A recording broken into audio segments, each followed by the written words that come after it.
Any son that comes out to say there was an order for recall, that son.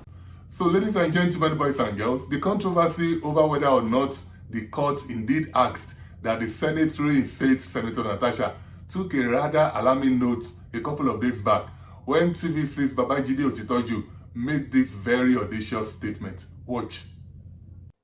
See, this is a certified true copy of the judgment. I got it the same day it came out. Nobody can tell me anything about this judgment. We respond based on facts, not based on emotions. We have outgrown emotions. See, this is the CTC. Paragraph 12 says, let me start from paragraph 11 and then I'll read 12. Okay.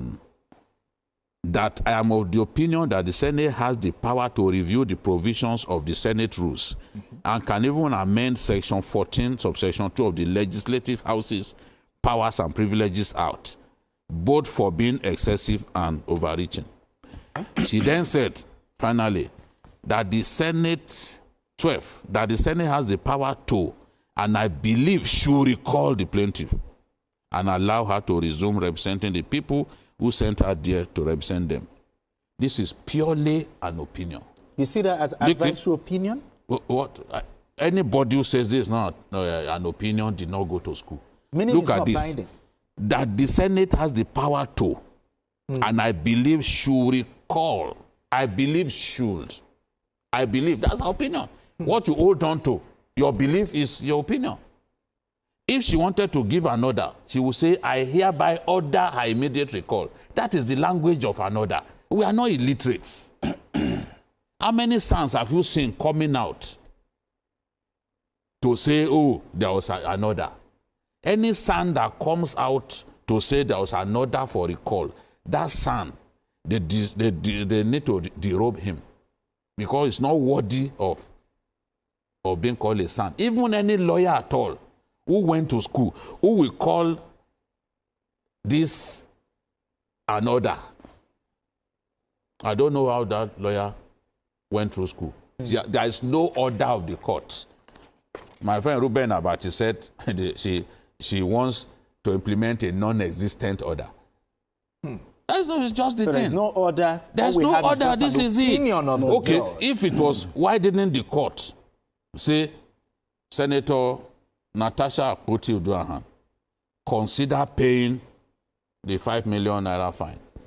That was an order. You must pay that one. That's not, you see, when you say consider, you are begging the person now. But when it's an order, the language is definitive. Shall. Nobody should put wool over our eyes. Why did we go to school? Anyone, I insist, anybody who calls this an order, we are saying that the Senate has the power to, and I believe should recall. Anyone who calls that one an order, where someone say, I believe they should recall, that person didn't go to school. The parents just wasted money sending him to school. All right, Moji. Let me read paragraph 2. That having found that the plaintiff acted in breach of this court subsisting order, the plaintiff must take responsibility for action and remedy same. Thus, an order is hereby made for the plaintiff to pay a fine and the sum of 5 million to the federal government treasury and to publish a public apology to the court in 2 national dailies and on our Facebook page within 7 days of today and to purge herself of the contempt. Look at the language. Look at the language. Compared to this one, I consider, where I say I believe that the Senate should recall. And she's a lawyer. She understands this, but she just playing to the gallery. Yes. If they want to sack me in TVC now, maybe I do something very unethical and they say, Jide, are they going to tell me, Jide, consider not coming to office from today? You are fired. It's as simple as that. The language is definitive. It's very clear.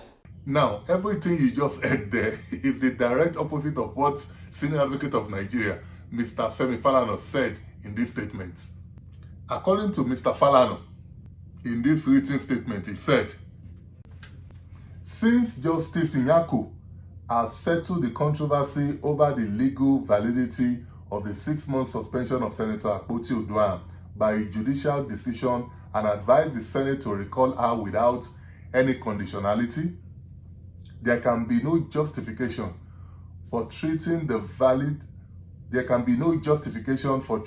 valid and subsisting decision of the Federal High Court with disdain. Therefore, the Senate is under a legal duty to recall the senator. And then the senior advocate went further to cite this case to back up his claim. Continuing, Mr. Falana said, in the case of the People's Redemption Party versus Ondo State Independent Electoral Commission, a decision of a court means, in relation to a court, any determination of that court, and includes judgment, decree, order, conviction, sentence, or recommendation. See Section 318 of the Constitution as amended, Yusuf versus Obasanjo. Finally, having regard to the facts and circumstances of this case, the Senate has exposed itself to unwarranted ridicule by filing an appeal to the Court of Appeal against the advice of the Federal High Court. What is the legal basis for challenging a decision of the Federal High Court that is not binding on the Senate? And why is the Senate praying the Court of Appeal to quash and set aside the said advice? So the takeaway from Mr. Falana's position is that even an opinion or recommendation of a court is still binding on the affected parties. And that's really shocking, because I would have thought that the presence of words and phrases like this would suggest that Justice Nyako was trying to be cautious in her judgment, especially since it was a case involving another arm of government. Now, I'm not a lawyer, and I'm not going to sit here and begin to pontificate like I'm one. But I know one thing for sure. There are many senior advocates in Nigeria that will disagree with the position of Mr. Falana. But did Mr. Otitoju get ahead of himself by essentially describing lawyers like Mr. Falana as a disgrace to the law profession? And the last I checked, he himself not a lawyer. And from my experience interacting with lawyers, most judgments of the court in Nigeria are often subject to different interpretations. So if you're a lawyer and you're watching this, please help us make sense of this development.